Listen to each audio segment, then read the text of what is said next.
चलिए स्टार्ट करते हैं। देखिए रीडिंग कॉम्प्रीहेंशन। सो देखिए to solve comprehension passage are an important part understanding any language. अब देखिए रीडिंग कॉम्प्रीहेंशन सबसे पहले लगाया क्यों जाता है। आप देखिए एक पैराग्राफ है जिसमें क्वेश्चन आंसर होते हैं, क्वेश्चन के आंसर आपको पैराग्राफ से ढूंढने हैं। हम लगाते क्यों? देखिए होता क्या है कि आपका जो लर्निंग का स्किल है वो जांचा जाता है, यहाँ पे वो परखा जाता है, वो देखा जाता है कि आप में लर्निंग का स्किल कितना है। आप देखिए जो भी आप चीज़ पढ़ते हैं आपको वो याद होनी चाहिए, है ना। तो ये इसलिए लगाया गया है कि जो जो आप चीज़ें पढ़ते हैं क्या आप अपने दिमाग में रख पाते हैं, आपका दिमाग जो है वो कितना तेज़ दौड़ता है, आप चीज़ों को कितना रिमेंबर रख सकते हैं, आपको लैंग्वेज की कितनी पकड़ है। तो लैंग्वेज की अंडरस्टैंडिंग के लिए आपको रीडिंग कॉम्प्रीहेंशन लगाया जाता है कि ताकि आपकी लैंग्वेज की अच्छी पकड़ हो और आप में रीडिंग स्किल पैदा हो। तो इसलिए ये रीडिंग कॉम्प्रीहेंशन लगाया जाता है। क्योंकि देखिए आप एक टीचर बनने वाले हैं, अगर आप में रीडिंग स्किल नहीं होगा तो वो सबसे ख़राब बात होगी, इसलिए रीडिंग स्किल होना ज़रूरी है। सो देखिए कॉम्प्रीहेंशन क्यों होता है, क्योंकि देखिए जो कॉम्प्रीहेंशन सॉल्व किया जाता है ये इंपॉर्टेंट पार्ट है किसका, अंडरस्टैंड एनी लैंग्वेज का। अगर आपको देखिए इंग्लिश आती है, हिंदी लैंग्वेज आती है, तो आप आसानी से उस लैंग्वेज को समझ सकते हैं, तो आप आसानी से कॉम्प्रीहेंशन पैसेज को सॉल्व कर सकते हैं। आप सभी जानते हैं कि इंग्लिश और हिंदी दो मीडियम में यूजीसी नेट का एग्ज़ाम आता है। इंग्लिश में भी कॉम्प्रीहेंशन आता है और हिंदी में भी आता है। तो अगर आपकी कमांड अच्छी है, लैंग्वेज अच्छी है ना, अंडरस्टैंडिंग अच्छी है, तो आप वहाँ पे क्या कर सकते हैं, वहाँ पे उस लैंग्वेज को समझ सकते हैं और इसका कॉम्प्रीहेंशन पैसेज आप कर सकते हैं। So it is an art of reading, understanding and remembering what you read in any given piece of writing. अब देखिए यहाँ पे क्या है, ये आर्ट है किसका, रीडिंग का, अंडरस्टैंडिंग का और रिमेंबर का, यानी कि पढ़ने का, अंडरस्टैंडिंग का, याद रखने का और रिमेंबर का, है ना। पढ़ने का, समझने का और याद रखने के लिए क्या है, ये एक तरीका है। यानी कि जो भी लिखा गया है, जितना भी लिखा गया है, आपने उसे पढ़ा, अच्छी तरह से पढ़ा, आपने उसे समझा, अंडरस्टैंड किया और आपने उसे याद रखा, तो ये होता है रीडिंग कॉम्प्रीहेंशन। पढ़ी हुई चीज़ों को समझ के अपने दिमाग में बिठाना, ये होती है पढ़ाई। जब भी आप कोई चीज़ पढ़ते हैं, आप उसे पढ़ते हैं, समझते हैं, अपने दिमाग में रखते हैं, फिर आप उसका आंसर देते हैं। तो यही बात को ध्यान में रखते हुए रीडिंग कॉम्प्रीहेंशन लगाया गया है। सो देखिए once you have understood the passage you will able to reproduce the same passage in your own words. अब देखिए जब भी होता है क्या है रीडिंग कॉम्प्रीहेंशन में, जब भी आप किसी पैसेज को पढ़ते हैं, पैसेज को पढ़ने के बाद देखिए कि आप एबल हो जाते हैं उसको रिप्रोड्यूस करने के लिए अपने शब्दों में। यानी कि देखिए जब भी आपने एक रीडिंग कॉम्प्रीहेंशन का पैसेज पढ़ा तो आप उसे अपने शब्दों में आसानी से समझने में क्या हो जाते हैं, सक्षम। जैसे हिंदी में कहते हैं ना, एबल हो जाते हैं इंग्लिश में, और हिंदी में सक्षम हो जाते हैं। यानी कि आपने पैराग्राफ पढ़ा तो आपने अपनी समझ से उसे समझ लिया। So this test based on analytic ability of the candidate. अब देखिए ये टेस्ट क्यों होता है, एनालिटिक एबिलिटी मतलब एनालिसिस। अब देखिए जो पैराग्राफ आपके सामने दिया है उसका एनालिसिस करना है ना। एनालिसिस का मतलब क्या है कि किसी चीज़ के बारे में देखना कि वो अच्छी है, बुरी है, उसमें क्या चीज़ है, क्या नहीं है ना, वो चीज़, वो एनालिसिस होता है उसमें। तो एनालिटिक एबिलिटी यानी कि आप चीज़ों में क्या क्या गलतियाँ ढूंढ रहे हैं या क्या चीज़ों को समझ रहे हैं, वो इसमें देखा जाता है। So it needs lot of practice and extra effort to get high marks. अब देखिए इसके लिए क्या है कि बहुत सारी प्रैक्टिस चाहिए, बहुत सारे एक्स्ट्रा एफर्ट चाहिए। एक्स्ट्रा एफर्ट का मतलब यहाँ पे सिंपल सा ये है कि पैराग्राफ तो आपको दिया है, लेकिन देखिए कुछ जैसे वर्ड है उसके मीनिंग पता होने चाहिए, है ना, इंग्लिश टू इंग्लिश मीनिंग पता होने चाहिए, उनका लाइन का पता होना चाहिए, और आपको पता होना चाहिए कि क्वेश्चन का जो क्वेश्चन है वो उसका जो आंसर है वो डिफरेंट आता है, वो कहाँ से आएगा। तो ये सारी चीज़ें उसमें आती हैं। मैं आपको पूरा टिप्स इसमें दूंगा, तो बिल्कुल चिंता मत करिए। अगर आपको हाई मार्क्स लेके आने हैं, जैसे कि मैंने आपको बताया ये फ्री के मार्क्स होते हैं, तो आपका एक्स्ट्रा एफर्ट लगाने हैं, आपको ज़्यादा से ज़्यादा रीडिंग कॉम्प्रीहेंशन को सॉल्व करना है। So candidate have to answer questions on the basis of information given in the passage and not on the basis of their prior knowledge। अब देखिए आपको क्वेश्चन के जो आंसर है वो सिर्फ पैराग्राफ से देने होते हैं, जो आपको गिवन होता है, जो आपको दिया जाता है। आपको अपनी तरफ से आंसर नहीं देना। सो देखिए, in NTA UGC NET exam a set of 5-6 question is asked based on comprehension. अब देखिए, हमेशा क्या होता है कि एनटीए यूजीसी नेट के लिए 5 या 6 क्वेश्चन हमेशा ही कॉम्प्रीहेंशन के होते हैं। These are easy to answer, but aspirant have to practice passage so as to answer them within a few minutes। अब देखिए, 5 या 6 क्वेश्चन होते हैं। जैसे देखिए, आपको हमने बताया कि आंसर आसान होते हैं। आप देखिए, हर एक क्वेश्चन 2 मार्क्स का होता है ना, 2 मार्क्स का। अगर आप देखिए 5 क्वेश्चन भी आते हैं तो आपके 10 नंबर फ्री के पक्के हो जाते हैं। तो जो आपको आसान लगता है, आपको वो सबसे पहले पकड़ना चाहिए। आपको मुश्किल चीज़ें नहीं करनी चाहिए। पहले कॉम्प्रीहेंशन को पक्का कर लीजिए, आपके नंबर फ्री के हैं। अब देखिए, इसके आंसर जो है वो बहुत आसान होते हैं, लेकिन होता क्या है कि अगर आपकी प्रैक्टिस अच्छी नहीं है तो आप इसके आंसर नहीं दे पाते, इजी होने के बावजूद भी। तो इसके आंसर इजी है। इसके लिए क्या करना है पड़ेगा आपको, इसके लिए बहुत सारे प्रैक्टिस करनी होगी। बहुत सारी जो प्रैक्टिस करनी पड़ेगी पैसेजेस की। आपको डिफरेंट टाइप के देखिए पैसेज करने होंगे, टाइम के अंदर करने होंगे। आपको ज़्यादा टाइम नहीं लगाना, आपको सिर्फ कुछ मिनटों में ये कर लेने। अगर आप देखिए 5 क्वेश्चन आते हैं तो हार्डली आपको 5 या 7 मिनट लगने चाहिए। 2 मिनट लगाइए पैराग्राफ को पढ़ने के लिए, उसके बाद एक क्वेश्चन के ऊपर 1 मिनट बहुत होता है। तो 5 या 7 मिनट के अंदर आप इसे आराम से कर सकते हैं। So this chapter cover the basic of comprehension, the approaches of for finding answer to question and common mistake which aspirant commit while answering question. अब देखिए, इस चैप्टर में यानी कि इसमें हम देखिए, इस लेक्चर में हम क्या कवर करेंगे, इसमें हम देखिए करेंगे कि कॉम्प्रीहेंशन का बेसिक क्या होता है और आप उसका आंसर कैसे ढूंढ सकते हैं, उसके अप्रोचेस क्या हैं, और कॉमन मिस्टेक्स जो स्टूडेंट हमेशा करते हैं, एस्पायरेंट करते हैं एग्ज़ाम में, तो वो क्या होती हैं। So these are follow by tips for finding answer which help in saving the time of aspirant. The chapter also includes passage from previous year question paper। अब देखिए, इसमें क्या है कि प्रीवियस ईयर क्वेश्चन पेपर भी दिए जाते हैं, है ना।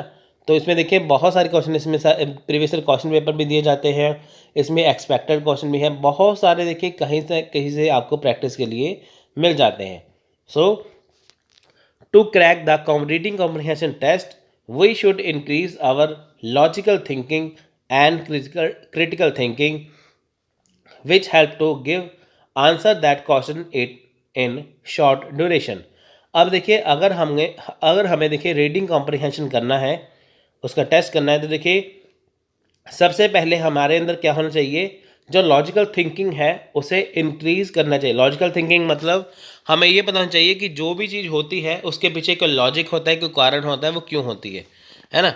तो क्रिटिकल थिंकिंग होनी चाहिए। क्रिटिकल थिंकिंग मतलब जैसे देखिए, आप बुक्स पढ़ते हैं ना, कोई भी या कुछ भी पढ़ा या किसी का लेक्चर देखा, तो आपने ये पता लगा लिया कि आपके काम का है या नहीं, इसमें क्या क्या कमियां हैं। तो आपके अंदर क्या है, क्रिटिकल थिंकिंग होनी चाहिए और लॉजिकल थिंकिंग होनी चाहिए, कि ताकि आप कम समय में, कम टाइम में क्या करें, आप क्वेश्चन का आंसर जल्दी से ढूंढ सके।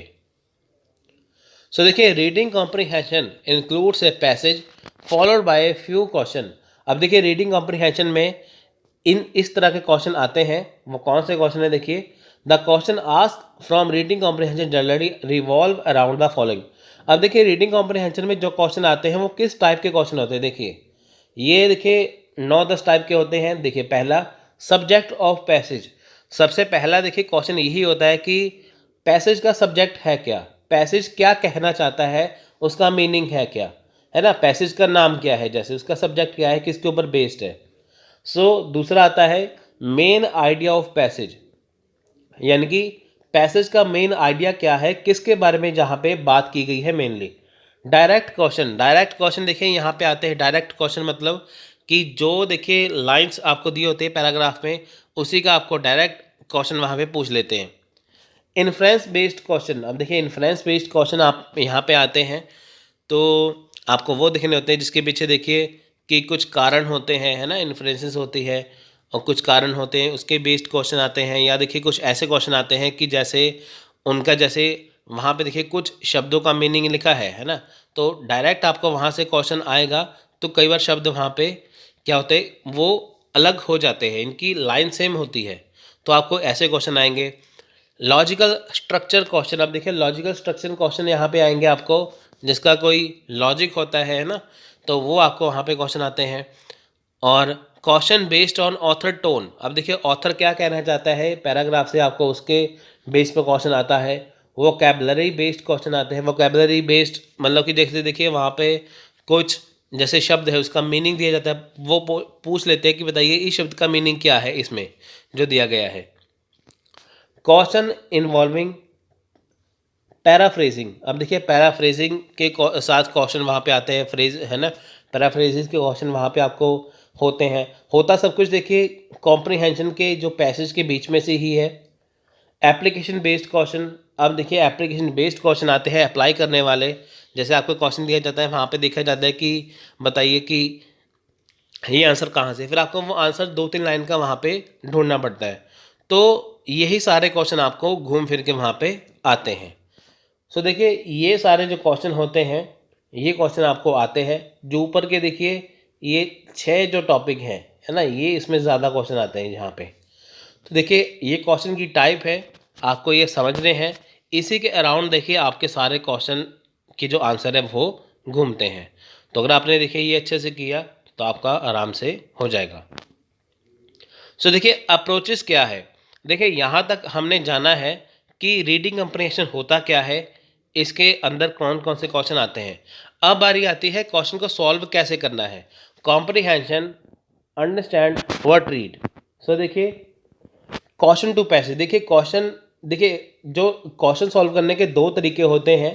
क्वेश्चन टू पैसेज यानी कि पहले आप क्वेश्चन पढ़िए, उसके बाद फिर आप पैसेज पढ़िए, यानी कि पहले क्वेश्चन पढ़िए फिर आप पैराग्राफ पढ़िए। दूसरा होता है पहले आप पैराग्राफ पढ़िए फिर आप क्वेश्चन पढ़िए। देखिए अगर आपके पास टाइम बहुत ज़्यादा है ना, आपके पास मस्ट टाइम है, ज़्यादा टाइम है, तो पहले आप पैराग्राफ पढ़िए फिर आप क्वेश्चन करिए, तो ये 2 नंबर अपनाइए। अगर आपके पास देखिए टाइम बहुत कम है, आपके पास टाइम बिल्कुल नहीं है, तो पहले आप क्वेश्चन पढ़िए उसके बाद फिर आप पैराग्राफ पढ़िए, ये उसमें आएगा। ज़्यादा टाइम है तो ऑप्शन नंबर 2, कम टाइम है तो ऑप्शन नंबर 1। सो देखिए ऑप्शन नंबर 1 है क्वेश्चन टू पैसेज, यानी कि देखिए क्वेश्चन पढ़ना है फिर उसके बाद पैसेज पढ़ना है। Read the question first and highlight important keyword, देखिए सबसे पहले आपको क्वेश्चन पढ़ना है, जो उसके अंदर देखिए इंपॉर्टेंट कीवर्ड्स है आपको वो हाईलाइट करने हैं। Then read the passage and match with the keyword in question, अब देखिए फिर आपको पैराग्राफ पढ़ना है, पहले क्वेश्चन पढ़ेंगे, उसके कीवर्ड्स जो दिए होते हैं वो वहाँ पे देखिए ऑप्शन में जो कीवर्ड होते हैं ना वो दिए होते हैं, आपको वो हाईलाइट करने हैं, फिर आपको वो कीवर्ड्स जो है ढूंढने हैं पैराग्राफ में। Then find the correct option by comparing the passage and option, this is called bottom up approach. अब देखिए फिर आपको क्या करना है कि आपको करेक्ट ऑप्शन को कंपेयर करना है पैसेज है, जो आपके पास देखिए ऑप्शन दिए गए हैं, जो उसमें कीवर्ड्स दिए गए हैं, आपका मैच करना है। पहले क्वेश्चन पढ़ेंगे फिर उसके जो कीवर्ड्स है जो ऑप्शन में वो आपको पढ़ने हैं, आपको हाईलाइट करके फिर वो पैसे से पढ़ के उसे निकालना है। जो देखिए जो आपको अच्छा लगेगा फिर आप उसे कंपेयर करिए ऑप्शन को, उसके बाद फिर आप उसका आंसर दे सकते हैं। तो इसे कहते हैं बॉटम अप अप्रोच, ठीक है, बॉटम अप अप्रोच यानी कि नीचे से ऊपर की ओर जाना है ना, बॉटम से अप यानी कि नीचे से ऊपर की ओर जाना।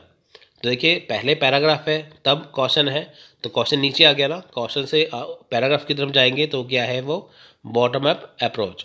सो देखिए नेक्स्ट है पैसेज टू क्वेश्चन। अब देखिए बारी आती है पहले पैसेज पढ़ना फिर क्वेश्चन।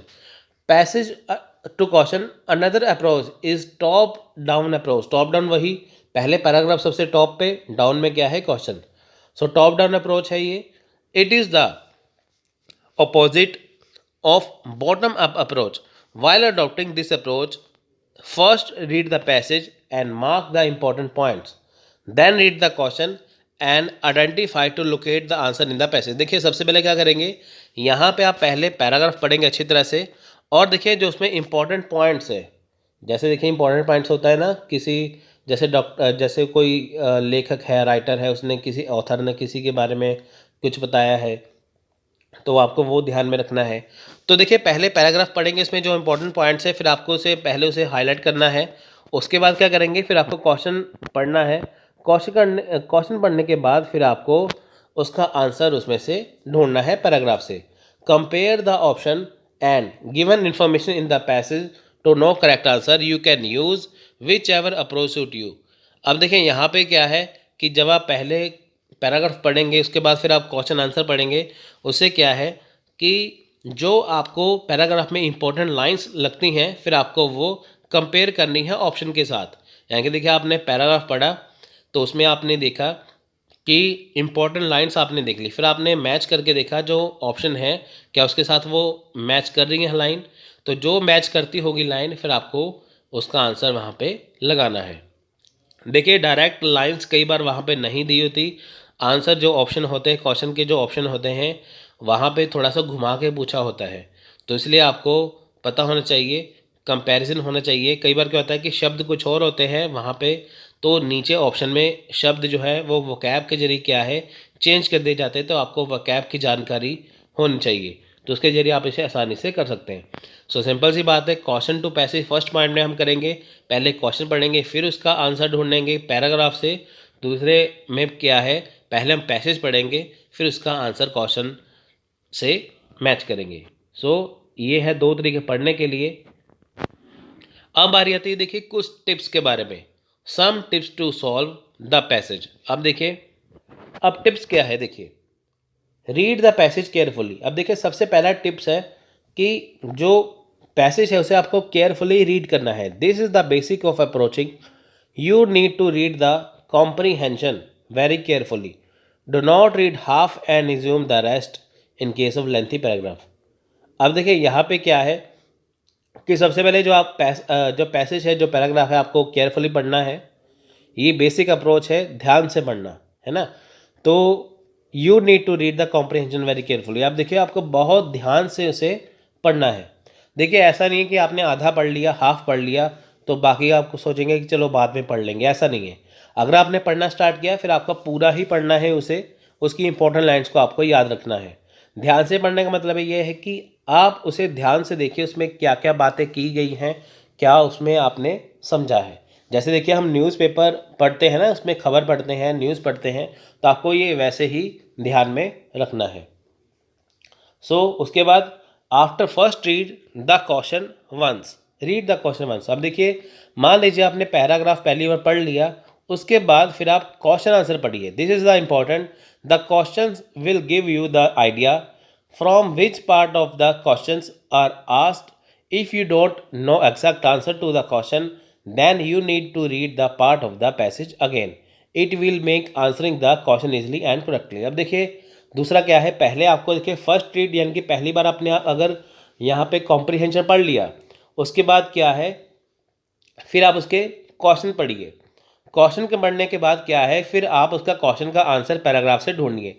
अगर मान लीजिए कि आपने फर्स्ट रीड पढ़ा है और आपकी क्वेश्चन जब आपने पढ़े आपके क्वेश्चन वहाँ पे लग नहीं रहे, तो उसके बाद आप फिर से जो है वो पैराग्राफ पढ़िए। यानी कि पहले पैराग्राफ पढ़ा फिर आपने क्वेश्चन पढ़ा, क्वेश्चन के आंसर आपने ढूंढने। अगर आपको क्वेश्चन के आंसर ढूंढने में फिर से प्रॉब्लम आती है तो आप पैसेज को फिर से पढ़िए, पूरा पैसेज ना पढ़िए, सिर्फ उसका जो क्वेश्चन का आंसर आपको नहीं मिल रहा वहाँ से पढ़िए, तो उसका आंसर ढूंढने की कोशिश करिए। इससे क्या है जो आपका क्वेश्चन का आंसर है वो आपको आसानी से पता चल जाएगा। सो देखिए नेक्स्ट है, in the passage while reading you will find few words in bold, make notes of those word. अब देखिए जब भी आप क्वेश्चन आंसर जब भी आप पैराग्राफ पढ़ते हैं वहाँ पे देखिए कुछ शब्द है जो बोल्ड होते हैं। बोल्ड मतलब देखिए जैसे ये जो लाइन्स है ना, यहाँ पे देखिए ये सिंपल है, ये देखिए मैंने पूरा ब्लैक किया हुआ है इसे, तो ये क्या ही इंपॉर्टेंट लाइन है। अब देखिए ऐसे पैराग्राफ में आपको बोल्ड जो वर्ड्स वहाँ पे दिए होते हैं, आप उन शब्दों को ध्यान में रखिए पढ़ते हुए, क्योंकि ये बहुत इंपॉर्टेंट है, यही एग्ज़ाम में आते हैं, तो यही क्वेश्चन में आएंगे। Make a note of those words when you read the question, you will find questions relating to those word. अब देखिए ये शब्द पढ़ने क्यों ज़रूरी है, जब भी देखिए आपने क्वेश्चन पढ़ा पैराग्राफ का, है ना, जब आपने क्वेश्चन पढ़ा तो इन शब्दों से, जो देखिए शब्द बोल्ड किए जाते हैं, उन शब्दों से, उन वर्ड से क्या होता है, आपको क्वेश्चन वहाँ पे पूछे जाते हैं। आइदर सिनोनियम्स और एंटोनियम्स विल बी आस्क्ड। अब देखिए एनोनियम्स, एंटोनियम, साइनोनियम्स, एंटोनियम्स जो है वो पूछे जाते हैं, इसलिए आपको वो पढ़ने ज़रूरी है ना। जो शब्द देखिए वहाँ पे बोल्ड किए जाते हैं, आपको उनका साइनोनियम, एंटोनियम्स पूछ लिया जाता है, इसलिए आपको उनके बारे में पता होना चाहिए वो है क्या। If you do not know the word, read the line again. अगर देखिए आपको जो वर्ड है वो पता नहीं चल रहे हैं, जो बोल्ड किए गए हैं, आप लाइन को फिर से पढ़िए। You will understand what is the line is typing to cover and hence there is possibility that cover the meaning. अब देखिए अगर आपको मान लीजिए शब्द नहीं पता चल रहे बोल्ड किए हुए वो है क्या, आप फिर से लाइन को उसे कंटिन्यू पढ़िए, उससे आपको पता चल जाएगा कि ऑथर इस लाइन में क्या कहना चाहता है, इसका मीनिंग क्या होना चाहिए। If not the exact dictionary meaning, अगर आपको देखिए डिक्शनरी का मीनिंग एग्जैक्ट नहीं पता तो आपको लाइन पढ़ना ज़रूरी है। Will become clear to you and you will able to answer its synonym और एंटोनियम। अब देखिए मान लीजिए कि आपको जो देखिए पहली बात तो आपको जो बोल्ड शब्द है, बोल्ड वर्ड है, आपको उनके बारे में पता होना चाहिए। मान लीजिए आपको उसके बारे में नहीं पता तो आप लाइंस को फिर से पढ़िए, तो आपको ये पता चल जाएगा कि ऑथर इस लाइन में कहना क्या चाहता है, इसका मीनिंग क्या होना चाहिए। सो अगर आपको देखिए एग्जैक्ट डिक्शनरी मीनिंग नहीं पता तो आपको साइनोनियम, एंटोनियम पता चल जाएगा कि ये कहना क्या चाहता है। Usually another common question is to select a suitable title for the passage. अब देखिए कई बार क्वेश्चन पूछ लिया जाता है कि बताइए कि पैसेज का सुटेबल टाइटल क्या होना चाहिए, है ना, इसका टाइटल क्या होना चाहिए, तो आपको वो पता होना ज़रूरी है। तो जो भी मैच करता होगा आप उसे ऑप्शन से लगा सकते हैं।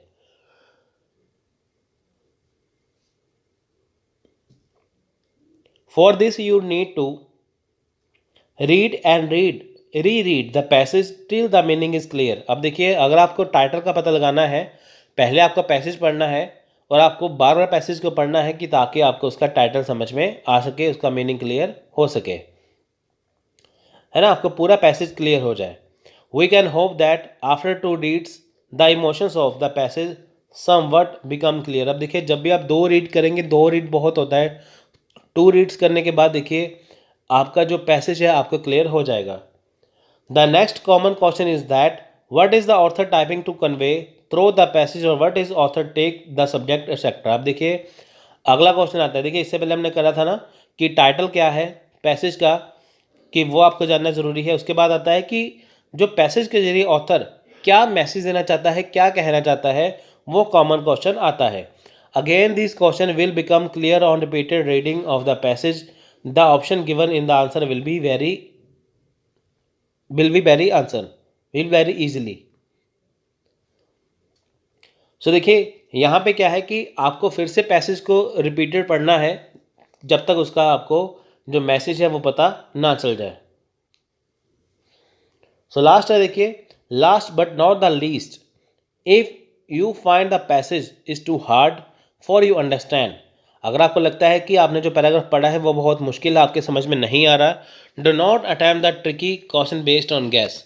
तो आपको देखिए जो ट्रिकी क्वेश्चन है आपको गैस नहीं करने। If you cannot understand leave the question and attempt the easier follow up the question. The synonym antonym question will be pretty, you will find 1 or 2 direct question as well. अब देखिए अगर आपको लगता है कि paragraph बहुत मुश्किल है, आपसे नहीं हो पा रहा, तो जो ट्रिकी क्वेश्चन है आप जो गैस के ऊपर बेस्ड मत करिए और आप उसका आंसर मत दीजिए, लेकिन होता है आप उसे क्वेश्चन को अभी के लिए छोड़ दीजिए। उसके बाद जो क्वेश्चन ईजी है ना, जो क्वेश्चन ईजी क्वेश्चन है उस पैराग्राफ में, जैसे एंटोनियम सिनोनियम के क्वेश्चन है, उसमें मैसेज के क्वेश्चन है, उसमें टाइटल के क्वेश्चन है, पहले वो पढ़िए। जब आप वो कर लेंगे उसके बाद फिर आप जो है वो हार्ड वाले क्वेश्चन कर सकते हैं। देखिए एग्जाम में आपको कोई भी क्वेश्चन छोड़ना नहीं है, करने सारी है, लेकिन करने पहले वो है जो इजी है, हार्ड वाले छोड़ दीजिए। सो देखिए अब बारी आती है कॉमन मिस्टेक्स कैंडिडेट मेक्स। अब देखिए कॉमन मिस्टेक्स क्या है जो कैंडिडेट हमेशा करते हैं रीडिंग कॉम्प्रिहेंशन के एग्ज़ाम में, है ना। जब भी आपको यूजीसी नेट में देखिए कॉम्प्रिहेंशन आता है, आप कौन सी मिस्टेक करते हैं? Not reading the passage carefully. देखिए सबसे पहली मिस्टेक यही है कि आप पैराग्राफ को या पैसेज को अच्छी तरह से केयरफुली नहीं पढ़ते। Usually it happens that when the readers are close to end the passage they forget what it had in the beginning. देखिए जब भी आप पैसेज पढ़ते हैं उसका एंड कर देते हैं, पैसेज का पढ़ देते हैं, आपको समझ नहीं आता कि पैसेज में स्टार्टिंग में लिखा क्या था। This happen because of not reading it carefully. Active reading is necessary for comprehending the passage. अब देखिए जब भी आपने पैसेज पढ़ा, पैसेज पढ़ने के बाद जब आपने पैसेज खत्म कर लिया, आपको ये समझ नहीं आता इस पैसेज में कहा क्या गया था स्टार्टिंग में। तो इसका मतलब क्या है कि आपने पैसेज को केयरफुली नहीं पढ़ा। तो देखिए इसके लिए क्या है, एक्टिव रीडिंग बहुत ज़रूरी है। अगर देखिए आप कंटिन्यूस बार बार पैसेज पढ़ते रहेंगे, आपका सारा टाइम इसी के ऊपर चला जाएगा। इसलिए आप पहली ही बार में देखिए अच्छी तरीके से केयरफुली पैसेज को पढ़िए कि ताकि आपको पहली बार में समझ में आ जाए। पहली बार या दूसरी बार, कम से कम आप उसे 2 बार पढ़िए, उससे ज़्यादा टाइम मत लगाइए। तो पैसेज को देखिए, अगर आप रीडिंग अच्छे से नहीं करते, ये सबसे बड़ी मिस्टेक है, आपको पैसेज को केयरफुली पढ़ना चाहिए। So reading it too fast और टू स्लो। दूसरी मिस्टेक ये है, देखिए या तो आप बहुत तेज पढ़ते हैं पैसेज को या तो आप बहुत स्लो पढ़ते हैं। Reading speed can also sometimes lead to errors and loss of marks. If candidates read the passage very fast then there will be problem in comprehending it completely and hence they have it read again। अब देखिए होता क्या है, जब भी आप paragraph पढ़ते हैं या तो फास्ट पढ़ते हैं या स्लो पढ़ते हैं, देखिए इससे क्या है, इससे बहुत सारे नुकसान हैं। पहला क्या है, देखिए बहुत सारे एरर्स, बहुत सारी गलतियां हो जाती हैं जिससे आपके जो मार्क्स हैं वो कट जाते हैं, है ना। तो देखिए अगर आप पैसेज को बहुत ज़्यादा फास्ट पढ़ते हैं तो सबसे बड़ी प्रॉब्लम ये होती है वहाँ पे कि आप उसे कॉम्प्रीहेंड नहीं कर पाते, आप उसे समझ नहीं पाते अच्छे से, है ना। पूरा पैसेज आप समझ नहीं पाते, तो फिर आपको फिर से उसे देखिए, फिर से आपको अगेन पढ़ना होता है। अगर आप देखिए टाइम लगा के, इतना भी टाइम मत लगाना कि आपका टाइम निकल जाए, अगर आप उसे केयरफुली अच्छे से पढ़ते हैं 2-4 मिनट लगा के, तो आपको पैसेज फिर से नहीं पढ़ना पड़ता। लेकिन अगर आप जल्दी जल्दी में पढ़ लेते हैं तो आपको फिर से पढ़ना पड़ता है, तो उतना ही टाइम आपका यहाँ पे वेस्ट होता है। Hence, instead of saving time by reading it fast, they will end up spending more time on it, है ना। So while reading fast, they might also misinterpret the given information and end up marking wrong option।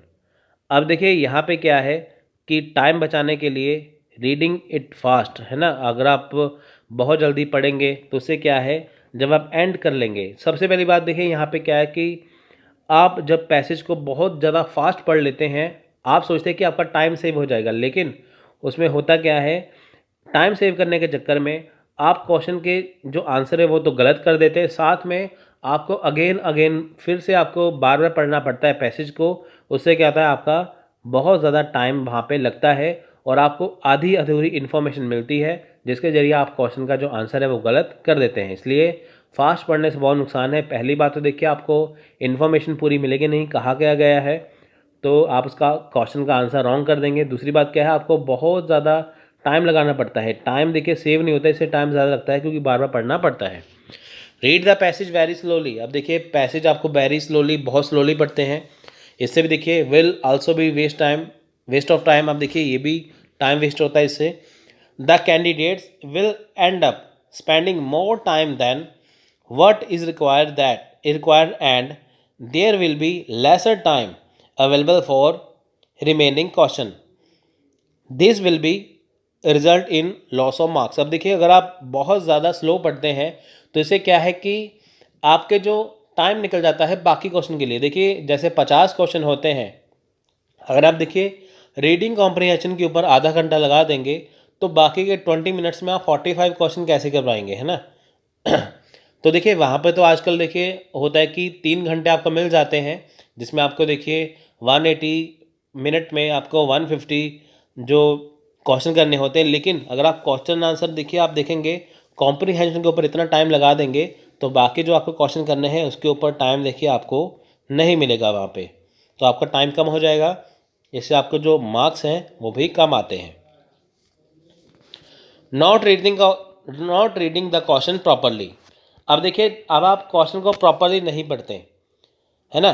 तो देखिए, आपने paragraph पढ़ लिया लेकिन आपने question अच्छे से नहीं पढ़ा। Another mistake which candidates often make is not reading the question properly. They might have been able to find the correct answer, but when they have not read the question properly they will end up losing marks. अब देखिए, यहाँ पे क्या है कि आपने question अच्छे से नहीं पढ़ा लेकिन आप उसका आंसर ढूंढने लग जाते हैं। अब देखिए, अगर आपने क्वेश्चन अच्छे से नहीं पढ़ा तो आप उसका आंसर जो है करेक्ट कैसे कर पाएंगे, है ना। आप उसका आंसर जो करेक्ट कैसे कर पाएंगे, तो इससे क्या है, आप उसका क्वेश्चन प्रॉपर्ली ना पढ़ने से क्या होता है, जब आप उसका आंसर ढूंढते हैं तो आप रॉन्ग आंसर को क्लिक कर देते हैं, तो जिससे आपके जो मार्क्स है वो कट जाते हैं। For example, the question which of the following is not correct is generally misread by the candidates as which of the following is correct। अब देखिए, जैसे फॉर एग्जांपल यहाँ पे एक क्वेश्चन दिया होता है which of the following is not correct। अब देखिए, यहाँ पे नॉट जो शब्द होता है वो होता है इम्पॉर्टेंट। कैंडिडेट्स क्या करते हैं, जल्दी जल्दी पढ़ने के चक्कर में वो नोट को भूल जाते हैं। वो क्या करते हैं, यहाँ पे ये पढ़ लेते हैं which of the following is correct। सो देखिए, and they will lose marks for choosing the wrong option। The loss will be more if there is a negative marking। अब देखिए, यूजीसी नेट में कोई नेगेटिव मार्किंग नहीं है। अगर मान लीजिए नेगेटिव मार्किंग हो, है ना, तो उसमें क्या है, अगर आपने आंसर रॉन्ग किया आपके नंबर तो वैसे ही कट गए, ऊपर से क्या हुआ, आपके नेगेटिव मार्किंग के नंबर भी वहाँ पे जाएंगे। तो देखिए, यहाँ पे क्या है कि जैसे फॉर एग्जाम्पल यहाँ पे बताया ना कि विच of the following is not correct, कि कौन सा ऑप्शन करेक्ट नहीं है, तो नहीं वाला जो नॉट वाला पढ़ते नहीं है वो ये समझ लेते हैं कि which is the following is correct. तो इसके चक्कर में क्या है, आपका आंसर भी रॉन्ग हो जाता है और आप क्वेश्चन को अच्छे से नहीं पढ़ते। तो इसलिए आपको क्वेश्चन को अच्छे से पढ़ना है, समझना है वो कहना क्या चाहता है, जिसके जरिए आप उसका आंसर दे पाएंगे। आपके आंसर क्वेश्चन भी का आंसर भी कट जाएगा, सॉरी इसका मार्क्स भी कट जाएगा, और आपका नेगेटिव अगर हुआ मार्किंग तो आपका उसका भी ज़्यादा नुकसान होगा। हालांकि देखिए, यूजीसी नेट में अभी तक कोई नेगेटिव मार्किंग नहीं है। So not checking the option proper carefully. देखिए, पहले हमने पढ़ा कि आपने क्वेश्चन अच्छे से नहीं किया, दूसरा क्या है कि आपने ऑप्शन जो है वो अच्छे से नहीं पढ़ा। Another mistake often made by candidates is not reading the option carefully. Sometimes after reading the first answer which follow the question the candidates find it to be close to answer. So to save time he does not read the other option and marks the first option as answer। This time saving technique can be costly as it need not always to be correct answer। अब देखिए, यहाँ पे क्या है कि another mistake क्या है candidate के द्वारा कि वो ऑप्शन को केयरफुली नहीं पढ़ते। एक क्वेश्चन दिया जाता है, वहाँ पे उसके ऑप्शन दिए जाते हैं, लेकिन क्या करते हैं, वो ऑप्शन को पढ़ते ही नहीं अच्छे से। कई बार क्या होता है कि देखिए, जब आप रीडिंग कर लेते हैं क्वेश्चन के जो आंसर को, है ना, जो आपका फर्स्ट आंसर होता है उसमें, तो आप उसे ही पहला आंसर मान लेते हैं कि हाँ यही सही है ना। तो उससे क्या है, टाइम बचाने के लिए देखिए, जब आप आंसर जो अच्छे से जो उसका ऑप्शन अच्छे से नहीं पढ़ते तो आप फर्स्ट ऑप्शन को ही आंसर मान लेते हैं। जिससे क्या है, ये टाइम सेविंग टेक्निक नहीं है। आपके सामने एक क्वेश्चन आया, उसका ऑप्शन आया, आपने देखिए ऑप्शन को अच्छे से नहीं पढ़ा, जो उसका फर्स्ट ऑप्शन होता है आप उसको मैच करने लग जाते हैं कि क्या ये सही है। तो आप क्या करते हैं, उसको ऑप्शन को टिक कर देते हैं। इससे क्या है, देखिए आपके जो आंसर तो गलत होता ही है, तो आपके मार्क्स भी इसमें कट जाते हैं। सो देखिए, ये टेक्निक जो है वो आपके ऊपर बहुत भारी पड़ सकती है। इसलिए क्या होता है कि आपको ऑप्शन भी अच्छे से पढ़ना है। आपको देखिए ऑप्शन अच्छे से पढ़ना है, समझना है, तो चारों ऑप्शन को आपको मैच करना है पैराग्राफ से। अगर आपको देखिए चारों ऑप्शन अगर आपने मैच किए, जो भी देखिए सूटेबल होगा आपको उसको करेक्ट करना है, ना कि आपको पहला ही ऑप्शन को ढूंढना होता है ना। जैसे ए ऑप्शन दिया तो ए को ढूंढने लग जाते हैं, है ना, वो चीज़। तो क्वेश्चन भी अच्छे से पढ़िए, उसका ऑप्शन भी अच्छे से पढ़िए। सो नेक्स्ट देखिए, नॉट प्रैक्टिस द पैसेज। ठीक है, यानी कि जो पैसेज है उसकी प्रैक्टिस नहीं करना। देखिए, aspirant generally feel that they can solve comprehension question easily and not need any preparation. अब देखिए होता क्या है कि बच्चों को बहुत ज़्यादा ओवर कॉन्फिडेंस हो जाता है कि हाँ हम इसका जो क्वेश्चन है उसका आंसर आसानी से ढूंढ लेंगे, हमें इसको पढ़ने की जरूरत नहीं है। वो तैयारी नहीं करते, जिसकी वजह से क्या है, वो एग्ज़ाम में देने चले जाते हैं एग्ज़ाम, जब उनके सामने कॉम्प्रिहेंशन आता है वो वहाँ पे कंफ्यूज हो जाते हैं। But just solving it is not important if the candidate spend half an hour in the finding to comprehension passage, then how will remaining 45 question to solve in the other half। अब देखिए, अगर आपने देखिए अच्छे से practice नहीं किया passage का, आप ऐसे ही चले गए, अगर आप आधा घंटा लगा देते हैं पैसेज को पढ़ने में ही, तो बाकी का जो आधा घंटा बचा होगा तो आप उसमें 45 क्वेश्चन कैसे पढ़ेंगे। 45 क्वेश्चन देखिए मतलब, so what is the important is solving in it with in 5 और 6 मिनट। अब देखिए 5 क्वेश्चन, देखिए जैसे 50 क्वेश्चन आते हैं पेपर 1 के, उसमें से 5 क्वेश्चन हैं रीडिंग कॉम्प्रीहेंशन के। अगर आप देखिए 5 क्वेश्चन पढ़ने में ही आधा घंटा लगा देंगे तो बाकी के जो 45 क्वेश्चन होंगे, है ना, तो वो आप कैसे कर पाएंगे। तो उसके लिए आपको बहुत ज़्यादा टाइम लगेगा। इसलिए होता क्या है कि सिर्फ आपको 5 या 6 मिनट ही लगाने हैं इसको सॉल्व करने के लिए। Without practice speed cannot be improve. अब देखिए विदाउट प्रैक्टिस आपकी स्पीड इम्प्रूव नहीं होगी। स्पीड को इम्प्रूव करने के लिए देगा आपको क्या करना है, यहाँ पे प्रैक्टिस करनी है। Also they will not be able to know about the possible mistakes that they can commit. अब देखिए उनको ये भी पता नहीं होता, वो कई बार कॉमन मिस्टेक वहाँ पे कर देते हैं, जो अभी तक मैंने आपको बताया ना, क्वेश्चन अच्छे से नहीं पढ़ना, पैसे अच्छे से नहीं पढ़ना, उसके ऑप्शन अच्छे से नहीं पढ़ना, फास्ट पढ़ लेना, स्लो पढ़ लेना, ऐसे करके। सो देखिए waiting too much time on a difficult question. अब देखिए कोई भी क्वेश्चन अगर अटक जाए, मुश्किल क्वेश्चन हो, तो उसके ऊपर देखिए बहुत ज़्यादा टाइम वो स्पेंड कर देते हैं।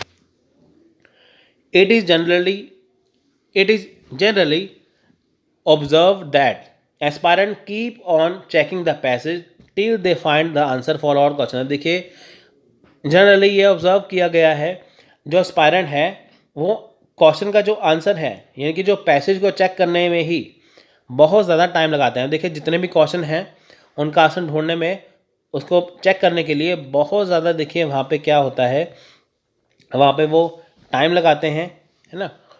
तो this way they and up spending too much time on the passage caution and then have a little time for the other caution। अब देखिए होता क्या है कि जैसे मुश्किल क्वेश्चन उसके ऊपर बहुत ज़्यादा टाइम लगा देते हैं, और बाकी जो क्वेश्चन होते हैं उसके ऊपर क्या होता है, इनके पास टाइम नहीं बचता, तो उसे बहुत फास्ट कर लेते हैं, है ना।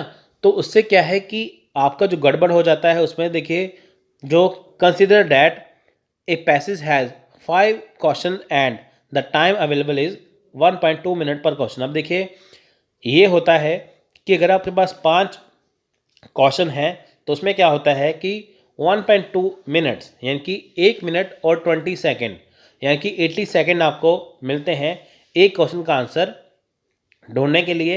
आपके पास है इतना टाइम होता है, तो देखिए बहुत टाइम होता है। अगर आप देखिए कि अगर आप इससे ज़्यादा टाइम लगाते हैं वहाँ पे, तो आपका ही नुकसान वहाँ पे होता है।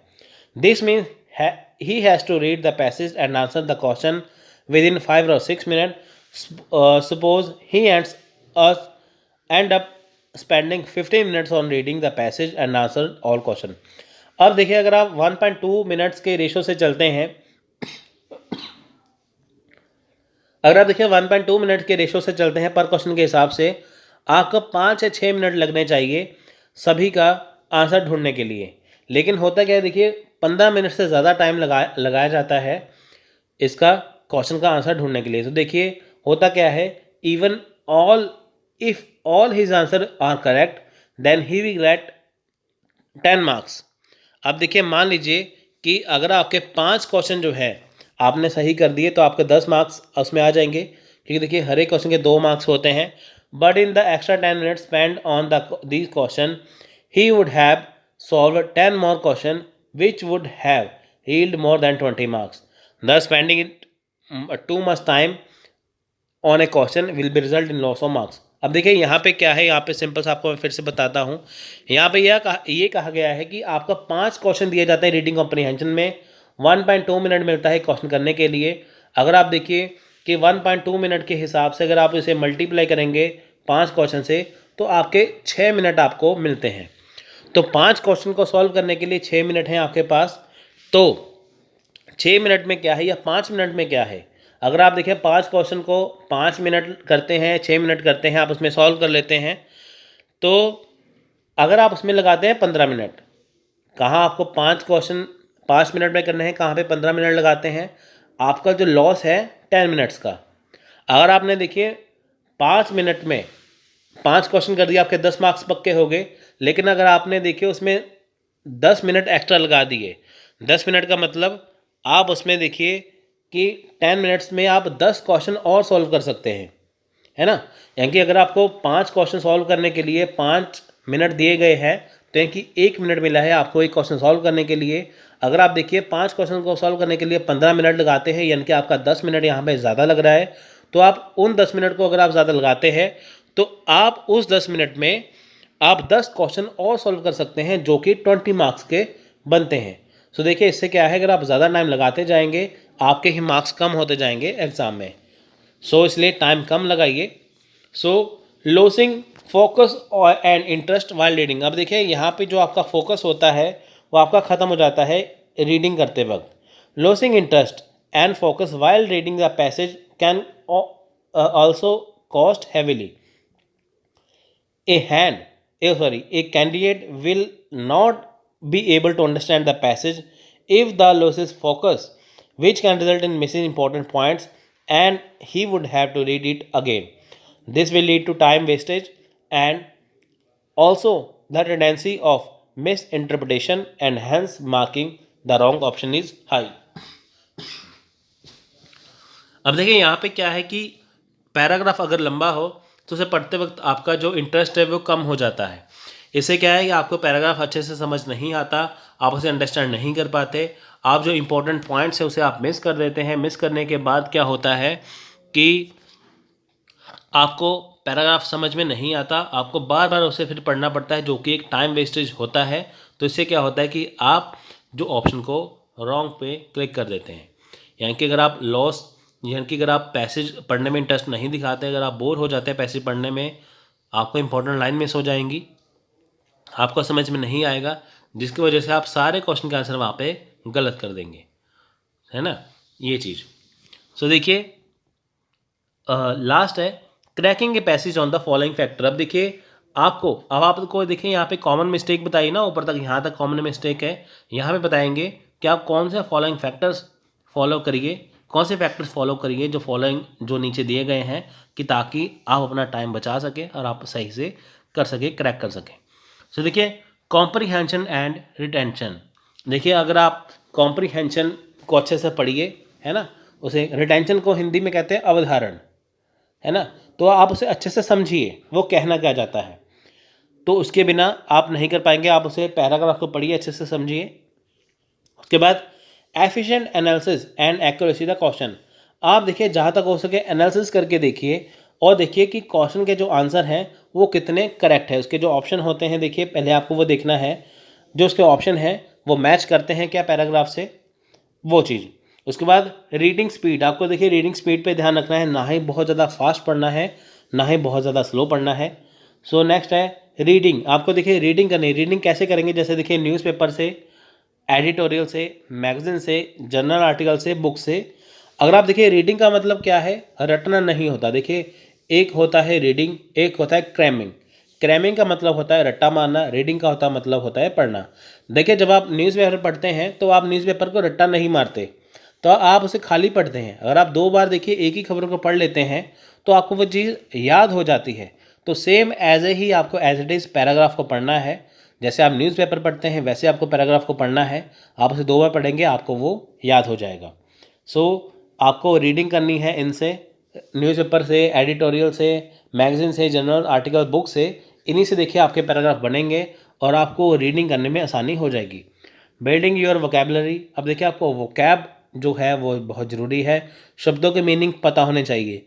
देखिए वोकैब की बहुत सारी वीडियो आती है, अगर आप दिन के 5 वर्ड भी यानी कि 5 वर्ड्स भी आप वोकैब के पढ़ते हैं तो आपको 5 वर्ड्स डेली को नए जो शब्द आते हैं वह आपको पता चलते हैं। Remain focused on while reading. अब देखिए जब भी आप पैराग्राफ पढ़ते हैं आपको फोकस करना बहुत ज़रूरी है, तो बिना फोकस के आप सारे आंसर गलत कर देंगे। नेक्स्ट है daily practice and lots of practice. आपको देखिए डेली बहुत ज़्यादा प्रैक्टिस करनी है। इतनी ज़्यादा प्रैक्टिस करनी है कि ताकि आपको इसमें महारत हासिल हो जाए, है ना। कहते हैं ना William Shakespeare, practice makes a man perfect. So अगर आप प्रैक्टिस करते जाएंगे आप में परफेक्शन आ जाएगी। आपको डेली प्रैक्टिस करना है, ज़्यादा प्रैक्टिस करना है। ऐसा नहीं है कि आपने इसी के ऊपर सारा टाइम लगा दिया, लेकिन आपको इसमें प्रैक्टिस स्टार्ट करते। देखिए देखिए सबसे पहले हम ना पैसेज पढ़ते। देखिए पैसेज को कॉम्प्रिहेंशन सॉल्व करने के दो तरीके होते हैं। या तो हम देखिए पैसेज पढ़ें उसके बाद क्वेश्चन पढ़ें, है ना। अगर हमारे पास टाइम देखिए ज़्यादा है तो पहले हम पैसेज पढ़ेंगे, उसके बाद फिर हम क्वेश्चन आंसर पढ़ेंगे।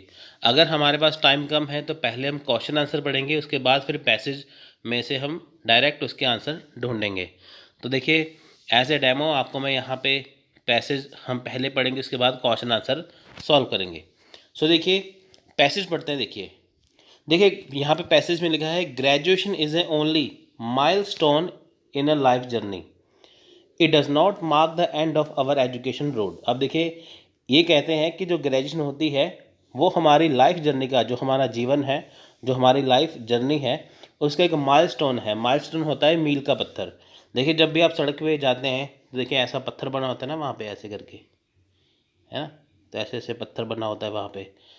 तो ऊपर ऐसे सफ़ेद, ऊपर पीले रंग का, नीचे सफ़ेद कलर का होता है ना, लिखा होता है जैसे कि जैसे आप मान लीजिए दिल्ली जा रहे हैं तो वहाँ पे लिखा होता है कि दिल्ली अब इतने किलोमीटर है, फिर इतने किलोमीटर, इतने किलोमीटर है। तो होता है माइलस्टोन। इससे कितने कहते हैं मील का पत्थर। ये कहते हैं कि जो हम ग्रेजुएशन जब हम करते हैं, है ना, चाहे आपने बीए किया है, एमए किया है, और सॉरी अगर आपने बीए किया है, बीएड किया है, बीकॉम किया है, तो वो होता है ग्रेजुएशन। यानी कि जब हम ट्वेल्थ के बाद, है ना, जब हम ट्वेल्थ या +2 के बाद जब हम क्या करते हैं 3 साल या 4 साल का ग्रेजुएशन करते हैं। वैसे देखिए तकरीबन 3 साल का ग्रेजुएशन है। सो अगर हम देखिए ग्रेजुएशन कर लेते हैं, हम ग्रेजुएट हो जाते हैं, तो उससे क्या होता है कि वो हमारा एजुकेशन का एंड नहीं होता। अब देखिए आपने मान लीजिए ग्रेजुएशन कर लिया, तो ऐसा तो है नहीं है कि वहाँ पे आपकी पढ़ाई ख़त्म हो गई, आपका एजुकेशन ख़त्म हो गया। उसके बाद देखिए बहुत सारी चीज़ें निकलती हैं। आप उसके बाद पोस्ट ग्रेजुएशन कर सकते हैं, आगे जाके पीएचडी कर सकते हैं, आप कोई भी गवर्नमेंट एग्ज़ाम दे सकते हैं, ऐसे करके। तो यहाँ पे कहने का ये मतलब है कि ग्रेजुएशन जो है वो ओनली माइलस्टोन है हमारी लाइफ जर्नी का। तो ये कोई एजुकेशन का एंड नहीं है। उसके बाद it is very real sense, it is the commencement time, the beginning of a new journey which will be the test the toughness of your mental and moral fiber, the efficiency of your university training. अब देखिए ये कहते हैं कि graduation milestone होता है हमारी ज़िंदगी का, हमारी लाइफ का। ये एजुकेशन का एंड नहीं होता। अगर हम रियल सेंस में देखें तो ये वो टाइम होता है जिसमें हमारी नई जर्नी की शुरुआत होती है ना।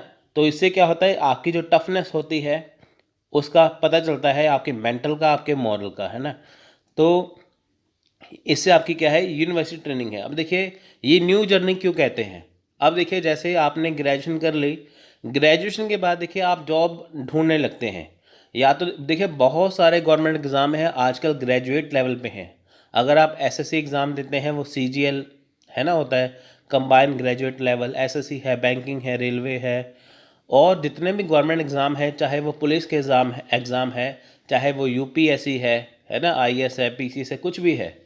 तो ये सारे एग्ज़ाम क्या है, ये आपके होते हैं ग्रेजुएशन के बाद। यानी कि देखिए आपने ग्रेजुएशन कर लिया, यहाँ पे एजुकेशन का एंड नहीं हुआ। आपको क्या करना है, उसके बाद आपकी एक नई जर्नी स्टार्ट होती है लाइफ की, जहाँ पे आप डिफरेंट टाइप के एग्ज़ाम देते हैं, उसकी तैयारी करते हैं, और जो आप बनना चाहते हैं आप वो बनते हैं। सो यहाँ से क्या है, आपकी एक नई ज़िंदगी की शुरुआत होती है। तो इसमें एफिशिएंसी किसकी है, यूनिवर्सिटी ट्रेनिंग की। तो सिंपल सी बात है कि एजुकेशन यहाँ पे ग्रेजुएशन के बाद ख़त्म नहीं होती, यहाँ से आपकी एक नई लाइफ की शुरुआत होती है। तो यहाँ पे आपका मेंटल जो है टफनेस कितनी है, ये वहाँ पे देखी जाती है। होता है ना, जैसे आपने एग्ज़ाम दिया, नहीं हुआ, फिर दूसरी बार दिया, तो देखते हैं कि आप मेंटली तौर पे कितना स्ट्रांग हो। हालांकि देखिए जो यूजीसी नेट का एग्ज़ाम होता है वो देखिए किसके लिए होता है, वो होता है पोस्ट ग्रेजुएशन के बाद। लेकिन ये पैराग्राफ है ग्रेजुएशन का। The new experience, new problem and new situation will demand from you the exercise the qualities for the fostering of which the university function. अब देखिए आपको इसमें नए एक्सपीरियंस मिलते हैं, ग्रेजुएशन के बाद नए एक्सपीरियंस मिलते हैं, नई नई प्रॉब्लम आती है, नई नई सिचुएशन आती हैं आपके सामने, है ना। सो जिससे आपकी क्वालिटी निकल के आती है ना, आप कितना बेहतर कर सकते हैं, कितनी क्वालिटी है वो आती है। ये किसके द्वारा है? University function. अब देखिए मान लीजिए कि आपको ग्रेजुएशन के बाद कहीं भी एडमिशन लेना है ना, तो पोस्ट ग्रेजुएशन करना है, तो यूनिवर्सिटी देखिए जो फंक्शन है यूनिवर्सिटी के अकॉर्डिंग क्या क्या होता है वो आपको यहाँ पे दिखाया जाता है। तो इससे आपको क्या नया एक्सपीरियंस आता है। अभी तक आपने ग्रेजुएशन किया लेकिन पोस्ट ग्रेजुएशन करेंगे आपको नया एक्सपीरियंस मिलेगा, है ना, वो चीज़। In a new and independent India the future will give power and responsibility to you. अब देखिए जो न्यू एंड इंडिपेंडेंट इंडिया है वो आपको नई पावर, नई शक्तियाँ और रिस्पॉन्सिबिलिटी देता है। अब देखिए इसका क्या मतलब है? इसका ये मतलब होता है, आपको देखिए मैं पैराग्राफ पढ़ के तो बता रहा हूँ, साथ में आपको मैं समझा भी रहा हूँ, है ना, आपको ऐसे ही पढ़ के समझना है। अब देखिए in a new and independent India, अब देखिए होता क्या है जब आप ग्रेजुएशन कर लेते हैं तो देखिए कॉलेज के स्टूडेंट ही जो स्टूडेंट होते हैं वही तो आगे जाके होते हैं ना, कोई डॉक्टर बनता है, कोई आईएएस बनता है, कोई इंजीनियर बनता है। अब देखिए जो हमारा न्यू एंड इंडिपेंडेंट इंडिया है ना, वो आपको पावर्स देगा, रिस्पॉन्सिबिलिटी देगा। मान लीजिए आपने ग्रेजुएशन किया, उसके बाद आपने आईएएस एग्ज़ाम क्लियर किया, आपने आगे जाके आपने डॉक्टर बन गए, आप इंजीनियर बन गए, है ना, आपने एसएससी किया, आपने कुछ भी किया तो आपको गवर्नमेंट जॉब मिलती है। गवर्नमेंट आपको अपनी रिस्पॉन्सिबिलिटी देते हैं कि ताकि आप उसे आगे लेके जा सकें। The historic role of the large educated classes in the building up of free India cannot be over estimated, है ना। तो देखिए जो हिस्टोरिक रोल है, देखिए यहाँ पे क्या है, जो एजुकेटेड क्लासेस है, इनकी जो एजुकेटेड पर्सन है ना, देखिए एक तो होते हैं एजुकेटेड पर्सन, एक होते हैं नॉन एजुकेटेड या अनएजुकेटेड। अब देखिए जो एजुकेटेड है ना, एजुकेटेड जो क्लास है उन्हें देखिए कभी ओवर एस्टिमेट नहीं करना चाहिए, है ना, उन्हें कभी ओवर एस्टिमेट नहीं करना चाहिए, क्योंकि देखिए जो एजुकेटेड पर्सन है वो बदलाव लाते हैं यहाँ पे, है ना, वही देखिए चेंज करते हैं ना।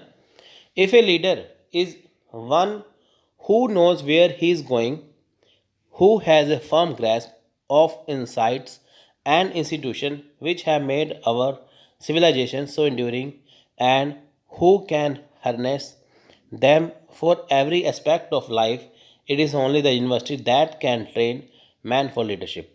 अब देखिए जो लीडर है अगर वो कहीं पे जाते हैं, देखिए उन्हें पता होता है कि क्या कहना है, कैसा भाषण देना है, क्या करना है आगे जाके, हमारी सभ्यता क्या है, हमारा ये क्या है ना। तो देखिए जब भी लीडर कहीं पे जाते हैं, आप देखिए जब भी नेता कहीं पे भी जाते हैं, किसी भी जगह पे जाते हैं किसी स्टेट की, है ना, तो वहाँ पे जाके वो भाषण देते हैं, उन्हें पता होता है कि वो पहले तैयारी करके जाते हैं कि ये चीज़ है क्या, ये राज्य है क्या, ये स्टेट है क्या, ये जगह कौन सी है, इसमें सिविलाइजेशन क्या है ना। तो उन्हें कैसे कैसे करना है, उन्हें ज़िंदगी के वो नए नए तरीके बताते हैं। तो देखिए ये जो चीज़ है ना, it is the only university that can train man for leadership. अब देखिए जो यूनिवर्सिटी है वो मैन को क्या करेगी, वो मैन को लीडरशिप के लिए तैयार करेगी। अब देखिए जो आज के ग्रेजुएट हैं वो कल के लीडर होंगे, ज़रूरी नहीं है। देखिए जो आपको अगर लीडर बनना है, नेता बनने, तो आपको पढ़ा लिखा होना ज़रूरी है, लेकिन होता क्या, अगर पढ़ा लिखा नेता होगा तो वो देश को आगे लेके जाएगा। The universities are more than institution for higher learning and professional training। अब देखिए जो यूनिवर्सिटीज़ हैं उनके पास देखिए जो हायर लर्निंग और प्रोफेशनल ट्रेनिंग होती है वहाँ पे वो करवाती है यूनिवर्सिटी, प्रोफेशनल ट्रेनिंग करवाती है, हायर लर्निंग होती है। They are called upon to educate younger generation from character and create new type of intellectual leadership. देखिए यूनिवर्सिटीज़ के द्वारा क्या होता है, आपको ट्रेनिंग दी जाती है, हायर लर्निंग दी जाती है ना। जो यंगर जनरेशन है, एजुकेटेड है, उन्हें देखिए जैसा वो हैं तो उनको न्यू टाइप से वो पढ़ाया जाता है, करवाया जाता है कि ताकि वो जान सके कि करना क्या है। तो यहाँ पे देखिए इसका मतलब क्या बनता है, सिंपल सी बात। यहाँ पे देखिए एक बात कॉमन यहाँ पे की गई है। देखिए ग्रेजुएशन तो इन्होंने कर दिया, कुछ बच्चे सोचेंगे, अभी आपको ये कि आगे जा क्वेश्चन आएगा कि बताइए इसका जो टाइटल क्या है, तो कुछ बच्चे कहेंगे ग्रेजुएशन टाइटल है। लेकिन देखिए यहाँ पे एक गौर करने वाली बात है, यहाँ पे देखिए बात की गई है यूनिवर्सिटी ट्रेनिंग की, यूनिवर्सिटी फंक्शन की, है ना। और यहाँ पे देखिए बात की गई है आगे यूनिवर्सिटीज़ की। तो देखिए वहाँ यहाँ पे क्या है, घूम फिर के बातें आ रही हैं। यहाँ पे देखिए यूनिवर्सिटी एजुकेशन के बारे में बात की जाती है। अब देखिए जो ग्रेजुएशन है वो भी यूनिवर्सिटी के अंडर ही आती है ना। इसलिए इसका टाइटल जो है वो क्या बनेगा ये आपको तय करना है। जब भी आप देखिए कोई चीज़ पढ़ लेते हैं आपको ये तय करना है कि उसका टाइटल बनेगा क्या। देखिए अभी तक हमने ये जान लिया है कि इन्होंने कहा क्या है, तो हम इसके आगे हम क्वेश्चन सॉल्व करते हैं। आपको देखिए पहले पैरा पढ़ के मैंने बता दिया तो आपको ये समझ में आ गया होगा। अब हम आगे बात करते हैं, देखिए क्वेश्चन करते हैं। देखिए यहाँ में मैंने देखिए फिर से पैराग्राफ दिया है, साथ में क्वेश्चन दिया है, क्योंकि देखिए जब आपको एग्ज़ाम होगा तो आपको स्क्रॉलिंग करनी होगी साथ साथ, है ना। तो आपको ऐसा नहीं मिलेगा, आपकी जो सुविधा है आपके लिए आपके मैंने किया है ये। देखिए the suitable title for the paragraph. अब देखिए सुटेबल टाइटल क्या है पैराग्राफ का, यानी कि जो हमने पैराग्राफ पढ़ा है इसका, यानी कि ये जो हमने पैराग्राफ पढ़ा था इसका टाइटल है क्या। देखिए become a graduate, graduation, university education या इंटेलेक्चुअल एजुकेशन। अब देखिए आपके हिसाब से इसका टाइटल क्या होना चाहिए कि ग्रेजुएशन है becoming a graduate, graduation, university education या इंटेलेक्चुअल लीडरशिप। अब देखिए सभी की बात इसमें की गई है, लेकिन इसमें ज़्यादा बात किसकी गई है, बेस किसका है ज़्यादा, वो आपको तय करना है। तो इसका देखिए राइट आंसर है इसका option number C, university education. अब देखिए इसका आया क्यों answer. The suitable title for this passage is university education as it talks about graduation and other aspect like functions of university education. अब देखिए यूनिवर्सिटी एजुकेशन जो है वो टाइटल सबसे सुटेबल है, क्यों, क्योंकि देखिए यहाँ पे क्या है कि जो यूनिवर्सिटी एजुकेशन के अंडर, देखिए यूनिवर्सिटी एजुकेशन ने ग्रेजुएशन के बारे में बात की है ना, और अदर एस्पेक्ट जो हमारी लाइफ है, फंक्शन जो हमारी ज़िंदगी होती है उसके बारे में बात की गई है। यानी कि जो भी हम ज़िंदगी में सीखते हैं, चाहे ग्रेजुएशन हो चाहे ज़िंदगी में कुछ भी हो, वो हम किससे सीखते हैं, यूनिवर्सिटी एजुकेशन से सीखते हैं। तो इसका टाइटल है सी। जो बच्चे देखिए ग्रेजुएशन सोच रहे थे वो गलत था, लेकिन यूनिवर्सिटी एजुकेशन वो ठीक है। नेक्स्ट क्वेश्चन देखिए, ग्रेजुएशन क्या है, only a stage in life journey, a degree, the end of education या in reality only a beginning of maths journey. अब देखिए ये चारों ऑप्शन यहाँ पे आपको मैच करके देखने हैं कि इनमें से क्या है सही, ठीक है। तो अगर देखिए आपको चारों ऑप्शन देखने हैं, आपको देखिए समझ में आ चुका है ग्रेजुएशन है क्या। इसका देखिए राइट आंसर है ग्रेजुएशन इज ए, ठीक है, in a reality only a beginning of maths journey, option number D. अब देखिए यहाँ पे स्टार्टिंग में क्या है, यहाँ पे इन्होंने थोड़ा ट्रिक डाला हुआ है। यहाँ पे अगर आप पहला पॉइंट देखेंगे only a stage in life journey, है ना। तो देखिए यहाँ पे लिखा है graduation is only A milestone in life journey. अब बहुत सारे स्टूडेंट देखिए इसका पहला जो ऑप्शन है वो टिक कर देंगे, क्यों, यहाँ पे भी लाइफ जर्नी लिखा है, यहाँ पे भी लाइफ जर्नी लिखा है, तो बहुत सारे स्टूडेंट यहाँ पे अपना आंसर गलत कर देंगे। लेकिन देखिए यहाँ पे उन्होंने क्या लिखा था, यहाँ पे लिखा था ये माइलस्टोन है लाइफ जर्नी का, इसके बाद क्या है आपकी जो बिगिनिंग होती है न्यू जर्नी की, है ना, आपकी जो बिगिनिंग है न्यू जर्नी की। तो इसलिए क्या है देखिए it is a reality on A beginning of maths journey. तो इसका राइट आंसर है option number D, life journey नहीं है, ये क्या है मैथ्स न्यू जर्नी के लिए क्या है ये बिगिनिंग है। देखिए यहाँ पे एक्सप्लेन भी किया गया है, it is clearly stated in the passage that graduation is the commencement time and the beginning of a new journey, है ना। यहाँ पे लिखा हुआ है ना, देखिए आप देखें यहाँ पे इन्हें से लेके यहाँ पे लिखा हुआ है ना ट्रेनिंग तक, आप देखिए इनको पढ़ के देखिए आपको ये पता चल जाएगा। ऐसे ही क्वेश्चन ढूंढने हैं, देखिए आपको एक बार पैराग्राफ समझ में आ गया, क्वेश्चन आपके एकदम से लगेंगे, ऐसे लगेंगे क्वेश्चन आपके 5 के 5 क्वेश्चन सही हो जाएंगे, 10 नंबर आपके फ्री में हो जाएंगे।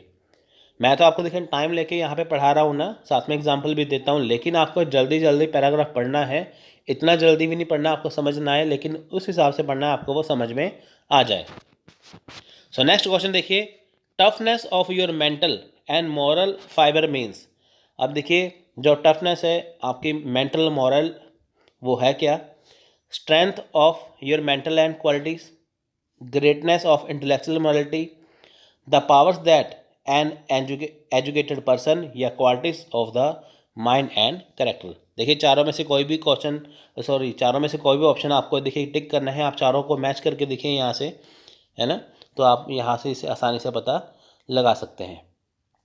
सो देखिए ये बहुत ज़्यादा इम्पॉर्टेंट है, मैं आपको फिर से बताता हूँ, क्योंकि देखिए क्यों ज़्यादा इम्पॉर्टेंट है, क्योंकि देखिए इससे आपको एक नई चीज़ सीखने को मिलेगी। जब तक देखिए आप प्रैक्टिस नहीं करेंगे तब तक आपको ये याद नहीं होगा, है ना, तो आपको ये करना ज़रूरी है।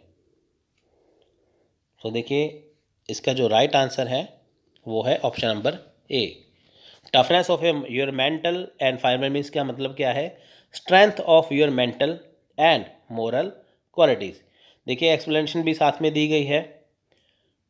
As used in the passage, toughness of your mental and moral fibre means strength of your mental and moral qualities.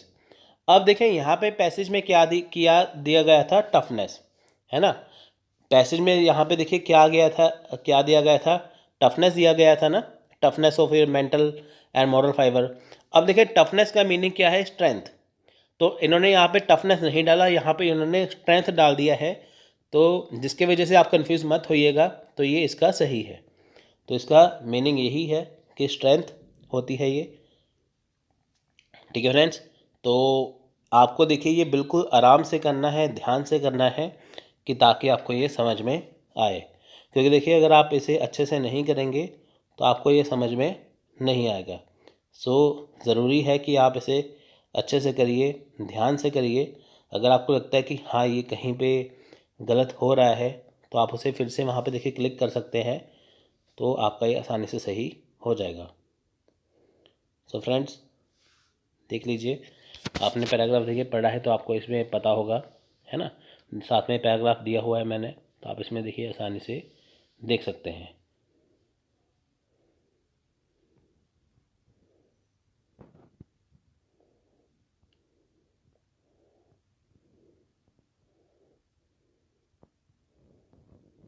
सो देखिए नेक्स्ट क्वेश्चन है, which of the following function are performed by universities.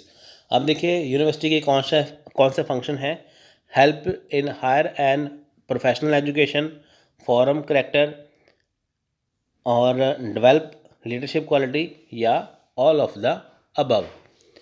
सो देखिए ये जो है ये है क्या, तो आपको इसमें ढूंढना है। यानी कि देखिए आपको मैंने बताया था जैसे यूनिवर्सिटी एजुकेशन है वो देखिए लीडर को भी बनाती है, वो करेक्टर को भी फॉर्म करती है, सारी चीज़ें क्या है यूनिवर्सिटी से ही आती है, तो आपको सुटेबल यहाँ पे देखना है। सो देखिए इसका राइट आंसर है D, all of the above.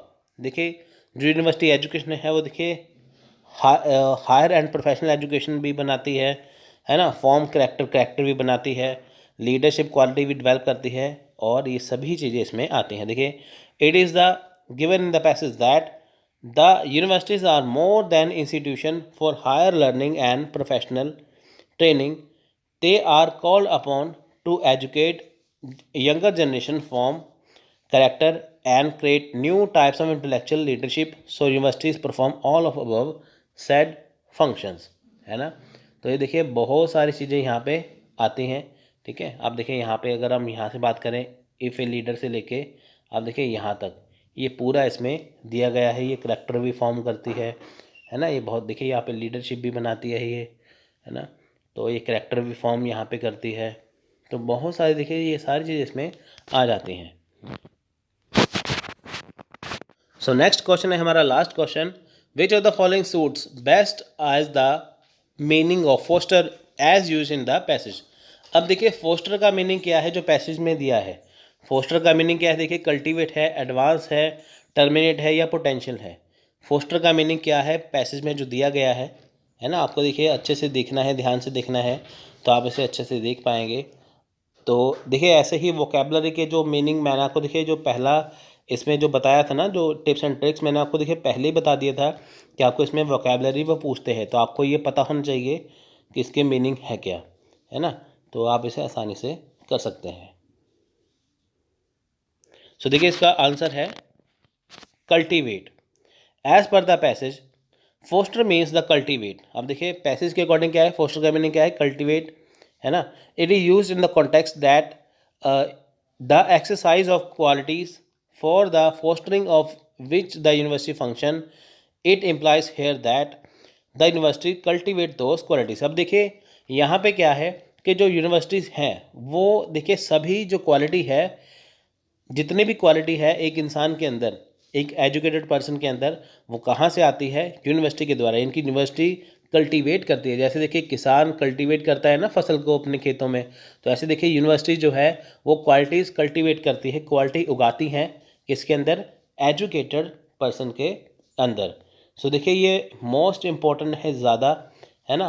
आपको देखिए यहाँ पे लिखा है ना, जैसे आप देखिए द न्यू एक्सपीरियंस, यहाँ पे लिखा है ना, देखिए सबसे ऊपर, the new experience, new problem and the new situation will demand for the exercise of qualities and fostering. अब देखिए इसका मीनिंग पूछा गया था, फोस्टरिंग का मीनिंग क्या है, फोस्टरिंग विच यूनिवर्सिटी फंक्शंस, है ना। देखिए न्यू एक्सपीरियंस आएंगे, न्यू प्रॉब्लम्स आएंगी, न्यू सिचुएशन आएंगी, ये सारी चीज़ें क्वालिटी आएंगी किसके द्वारा आएगी, यूनिवर्सिटी फंक्शन के द्वारा। तो कल्टीवेट का मतलब क्या हुआ कि यूनिवर्सिटी के द्वारा सारी चीज़ें आ रही हैं। सो ये था एक पैसेज। आप देखिए ये पैसेज बहुत आसान था, एग्ज़ाम में बहुत ज़्यादा आसान आते हैं, कई बार टफ भी आ जाता है, लेकिन जैसे भी आए आपको करना तो है ही है। और उसके लिए देखिए आपको सबसे बढ़िया तरीका यही है कि पहले आप पैराग्राफ को अच्छी तरह से पढ़िए, थोड़ा सा जल्दी पढ़िए कि ताकि आपके समझ में आए, उसके बाद आप आसानी से कर सकते हैं। सो देखिए यहाँ पे हमने पैराग्राफ आसानी से पढ़ा, तो फटाफट इसके आंसर यहाँ पे आ गए।